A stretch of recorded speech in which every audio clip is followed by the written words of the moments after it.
앞서 보신 발언이 다른 사람이 아니라 정권 최고의 실세로 평가받아온 김건희 여사로부터 나왔다는 점에서 의미가 있을 텐데요.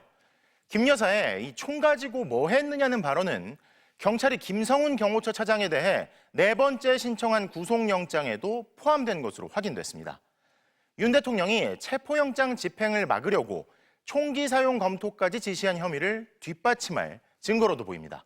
이어서 이혜리 기자의 단독 보도입니다.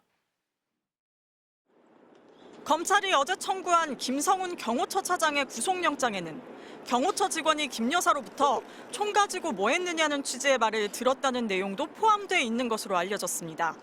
앞서 검찰은 김 차장 등을 윤석열 대통령 체포영장 집행을 방해한 혐의로 조사한 뒤 윤 대통령이 경호처에 체포 저지를 지시했다고 보고 윤 대통령도 같은 혐의로 입건했습니다.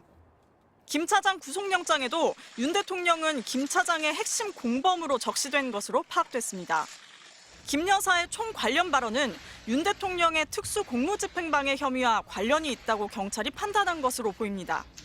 총 가지고 다니면 뭐 하냐? 그런 거 막으라고 가지고 다니는 건데라는 취지로 김 여사가 한 말을 경호처 직원들이 들었다면 윤 대통령이 경호처에 총기 사용 검토를 지시했다는 혐의를 뒷받침하는 사후 정황 증거로 볼 수도 있기 때문입니다. 사전에 윤 대통령의 총기 사용 지시가 있었으니 체포 이후 김 여사가 총을 언급하며 경호처를 질책한 게 아니냐고 경찰은 의심하는 것으로 보입니다. 경찰은 앞서 윤 대통령이 체포 저지를 위해 총기 사용을 검토하라는 취지로 지시했고 김 차장은 알겠다고 답했다는 경호처 간부의 진술을 확보했습니다. 또 김 차장 주재 간부회의에서 권총뿐 아니라 중화기 무장까지 거론됐다는 경호처 직원 증언도 나온 바 있습니다. 김 차장은 윤 대통령의 체포 저지 지시와 총기 사용 검토 지시는 없었다고 전면 부인해왔습니다. 네, 누구 지시로 관저진이 막았나요? 대통령 지시인가요? 지시가 아닙니다. 법률에 따라 경호 임무 수행을 한 겁니다.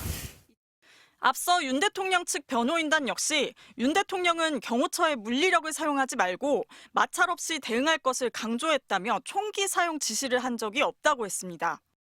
하지만 총을 사용하지 않은 것을 질책하는 듯한 김 여사 발언이 새롭게 확인되면서 윤 대통령이 사전에 물리력 사용을 지시한 것 아니냐는 의혹은 다시 불거질 걸로 보입니다. MBC 뉴스 이혜리입니다.